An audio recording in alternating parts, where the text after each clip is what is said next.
আর সংক্ষিপ্ত বক্তব্য রাখার জন্য অনুরোধ করা হচ্ছে।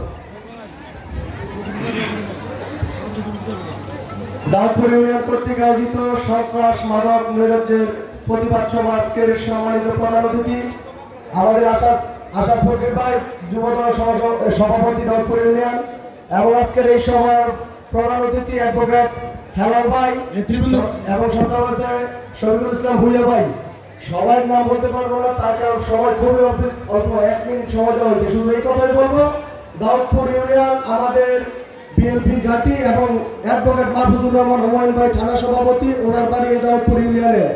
আমরা অ্যাডভোকেট মাহফুজুর রহমান হুমায়ুন ভাইয়ের হাতকে শক্তিশালী করার জন্য এবং আমাদের মোস্তাফিজুর রহমান ভূঁইয়া দীপু ভাইয়ের হাতকে শক্তিশালী করার জন্য সন্ত্রাস দমনের জন্য যা করা লাগে তাই করব।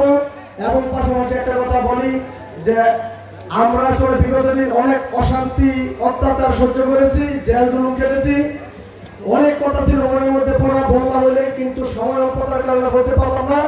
আমাদের ইউনিয়নের নেতৃবৃন্দ আমাদের আশাদ ফকির ভাই, রুবেল ভাই এবং শফিকুল ভাই, হেলাল ভাই, তাদের নির্দেশনায় আমরা চলতেছি বিগত দিন এবং চলবো। তাদের দিক নির্দেশনা অনুযায়ী যেগুলো মিটিং মিছিল প্রোগ্রাম আসছিলাম থাকবো ইনশাআল্লাহ। এই বলে আমার বক্তব্য শেষ করছি।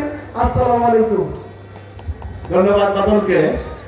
বিশেষ করে আজকে এই দাউদপুর ইউনিয়ন যুবদলের মাদক সন্ত্রাসের বিরুদ্ধে যে আয়োজন, সেই আয়োজনের জন্য যে আয়োজনটা করা হয়েছে সেই জন্য